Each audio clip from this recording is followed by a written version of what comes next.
Muy buenos días. Hoy volvemos a la historia de la iglesia, el libro de los Hechos. Quiero recordarte que Hechos no fue escrito solo para informarnos, sino para darnos un modelo. Esto es el cristianismo como Dios lo diseñó. Esto es como vivimos los discípulos de Jesús. Y vamos a encontrar nosotros que una parte esencial del modelo de iglesia que Dios tiene es que siempre está extendiendo el evangelio, siempre está impulsando, avanzando, yendo con la gente que todavía no ha oído de Cristo. Que esto sea tu motor también. Es el calzado del apuro del evangelio del cual nos habla Efesios. Pero hoy estamos en Hechos 17. Y vemos precisamente el movimiento, el apuro, la energía impresionante en los discípulos para llevar el evangelio a tantos lugares. Oremos. Señor, esta es nuestra historia. Esto es lo que nosotros somos.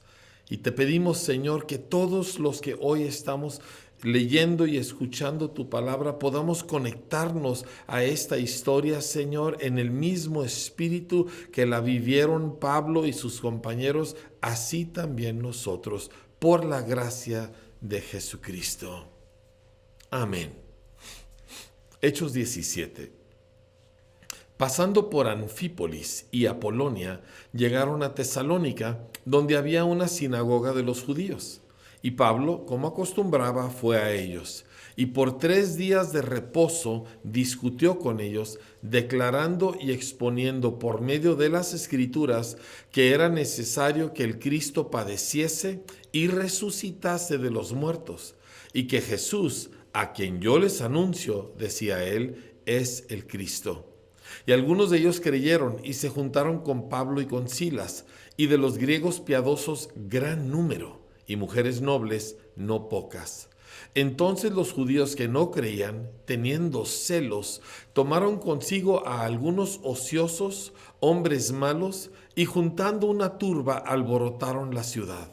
Y asaltando la casa de Jasón, procuraban sacarlos al pueblo. Pero no hallándolos, trajeron a Jasón y a algunos hermanos ante las autoridades de la ciudad, gritando: estos que trastornan el mundo entero también han venido acá, a los cuales Jasón ha recibido, y todos estos contravienen los decretos de César, diciendo que hay otro rey, Jesús. Y alborotaron al pueblo y a las autoridades de la ciudad, oyendo estas cosas. Pero obtenida fianza de Jasón y de los demás, los soltaron.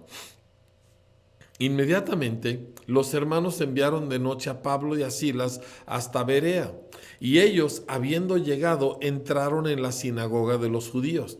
Y estos eran más nobles que los que estaban en Tesalónica, pues recibieron la palabra con toda solicitud, examinando cada día las Escrituras para ver si estas cosas eran así. Así que creyeron muchos de ellos, y mujeres griegas de distinción, y no pocos hombres.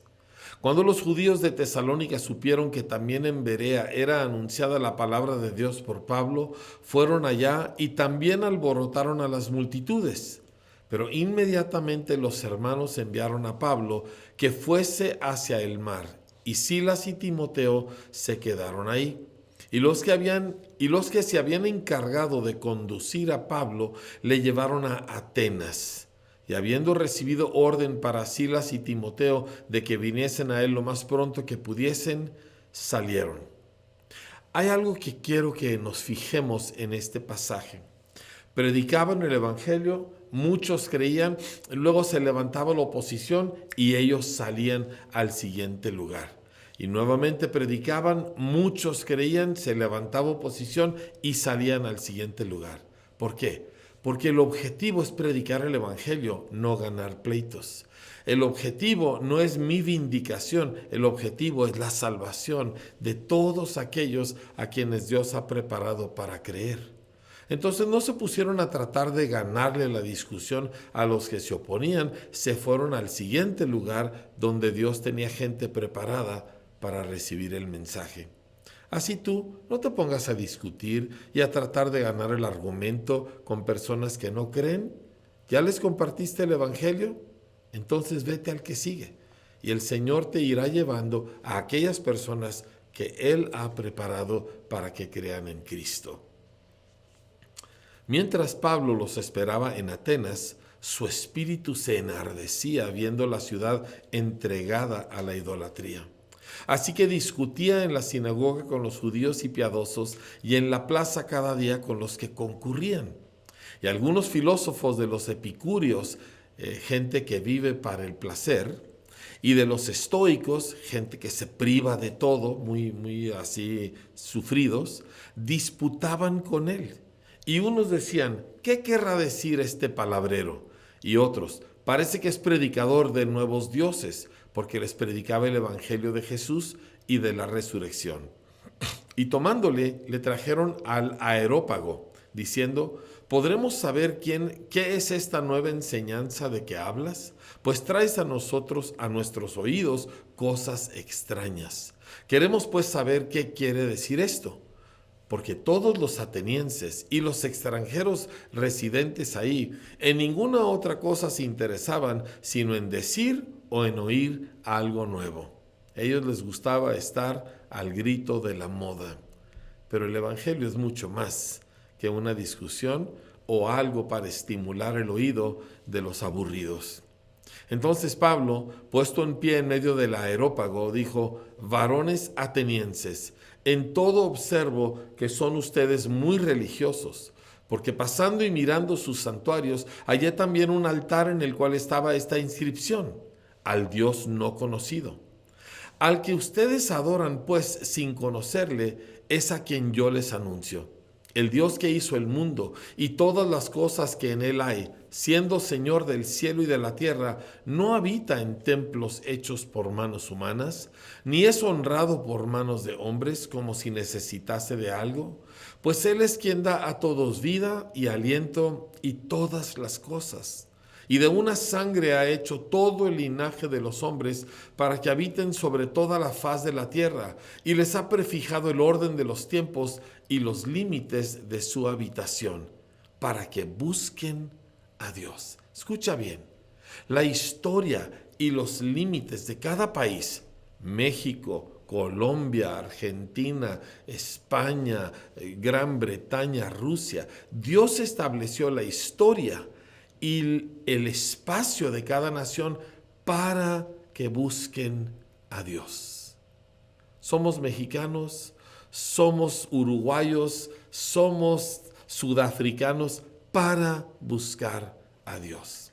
Si en alguna manera, palpando, puedan hallarle, aunque ciertamente no está lejos de cada uno de nosotros, porque en Él vivimos y nos movemos y somos, como algunos de sus propios profetas también han dicho, porque linaje suyo somos.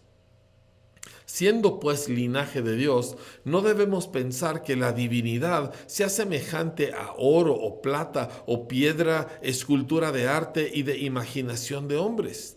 Pero Dios, habiendo pasado por alto los tiempos de esta ignorancia, ahora manda a todos los hombres en todo lugar que se arrepientan, es decir, que cambien totalmente su forma de pensar, por cuanto ha establecido un día en el cual juzgará al mundo con justicia por aquel varón a quien designó, dando fe a todos con haberle levantado de los muertos, es decir, Cristo Jesús. Pero cuando oyeron lo de la resurrección de los muertos, unos se burlaban y otros decían, ya te oiremos acerca de esto otra vez. ¿Por qué? Porque no hay nada más imposible que la resurrección de un muerto. De hecho, no sucede. De hecho, solo uno ha resucitado de los muertos para nunca volver a morir. Jesús, nadie más, solo uno. Muerto por nuestros pecados, resucitado en gloria para Dios. Un día nosotros también resucitaremos como Él, pero en este momento, cuando Pablo les habla de la resurrección, dijeron, estás loco. La resurrección es nuestro mensaje.